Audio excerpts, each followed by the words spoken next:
వైసీపీలో అసంతృప్తులు ఎవరూ లేరని అన్నారు జగ్గంపేట నియోజకవర్గ ఇన్ఛార్జి తోట నరసింహం. అందరినీ కలుపుకొని ఎన్నికలకు వెళ్తామని చెప్పారు.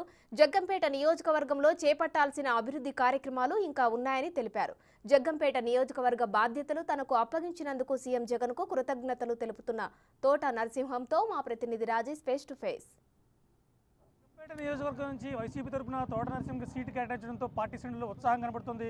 ఈరోజు జగ్గంపేట కాన్స్టిట్యూన్సీ కూడా మొత్తం పార్టీ శ్రేణులందరూ సంబరాలు జరుపుకున్నారు. ప్రస్తుతం అంతా ఉన్నారు, ఆయన అడిగి మరిన్ని వివరాలు తెలుసుకునే ప్రయత్నం చేద్దాం. సార్ చెప్పండి, ఏంటి అధిష్టానం సీటు మీకు కేటాయించడం పట్ల అభిప్రాయం ఏంటి? చాలా సంతోషంగా ఉంది.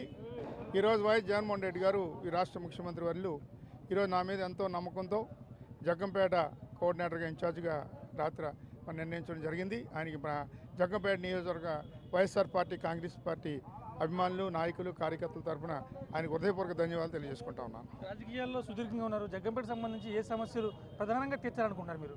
తప్పనిసరిగా ఈరోజు నేను 15 సంవత్సరాల పాటు జగ్గంపేట నియోజకవర్గంలో పనిచేశాను. 2 సార్లు ఎమ్మెల్యేగా, మంత్రిగా, ఎంపీగా చేశాను.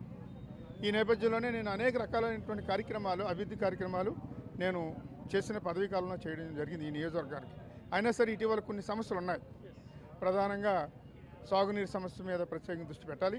నేను గతంలో నేనున్నప్పుడే దాన్ని పూర్తి స్థాయిలో పెట్టాం. అయినా దాన్ని సరైనటువంటి ఆజమాయిషీ లేక ఈరోజు నీరు ఇవ్వలేని పరిస్థితి వచ్చింది రైతులకి. దాని మీద ప్రత్యేకంగా దృష్టి పెట్టడం జరుగుతుంది.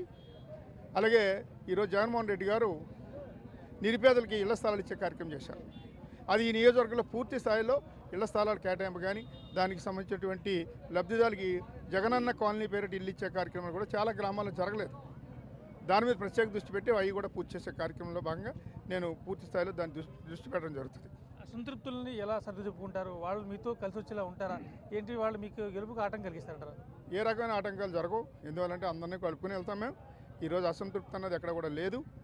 ఈ నియోజకవర్గంలో అందరినీ కలిసిమెలిసి వెళ్తాం, కలుపుకుని వెళ్తాం. ఆ రకంగానే విజయం సాధించడం జరుగుతుంది. గతంలో కూడా ఇక్కడ వైసీపీ అభ్యర్థి ఉన్నారు, ఆయన క్యాడర్ ఉంటుంది, మీ క్యాడర్ ఉంటుంది. అయ్యి కలిసి పనిచేస్తాయంటారా? విజయానికి దోహదపడతాయంటారా? తప్పనిసరిగా అందరూ కలిసే ఉంటాం. అందరూ వైఎస్ఆర్ కాంగ్రెస్ పార్టీయే. వారందరినీ కూడా మేము సంప్రదిస్తాం, వారందరినీ కలుపుకుని వెళ్తాం. ఆ రకంగానే ఎన్నికల్లో విజయం సాధించడానికి అన్ని రకాలైనటువంటి మీ శక్తులన్నీ కూడా వాడడం జరుగుతుంది. ప్రతిపక్షాలు జనసేన అండ్ టీడీపీ కలిసి పోటీ పొత్తుతో వస్తున్నాయి, వాటిని ఎలా ఢీకొనబోతున్నారు? తప్పనిసరిగా వాళ్ళు ఎన్ని రకాలుగా కలిసినా, కూటమిలో వచ్చినా, ఇంకో రకంగా వచ్చినా సరే వైఎస్ఆర్ పార్టీకి అంటూ ఒక కేడర్ ఉంది. అన్నిటికన్నా ముఖ్యంగా పేద ప్రజలు, ముఖ్యంగా బడుగు బలహీన వర్గాలు జగన్మోహన్ రెడ్డి గారు చేసే సంక్షేమ కార్యక్రమాల పట్ల ప్రజలందరూ ఆకర్షితులే ఉన్నారు.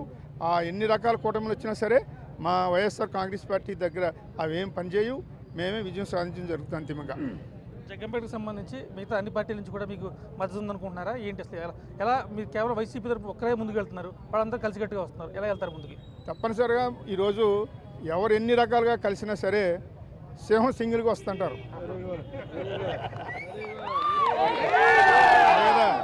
ఆ రకంగానే జగన్మోహన్ రెడ్డి గారు సింగిల్గా వస్తున్నారు. జగ్గంపేట నియోజకవర్గం నేను సింగిల్గా వెళ్తాను. ముందుకు వెళ్తాను, ఖచ్చితంగా ఈ జగ్గంపేటలో వైసీపీ జెండా ఎగరవేస్తానని చెప్పి తోట నరసింహం చాలా స్పష్టంగా చెప్తారు. రవిశంకర్తో రాజేష్, జగ్గంపేట.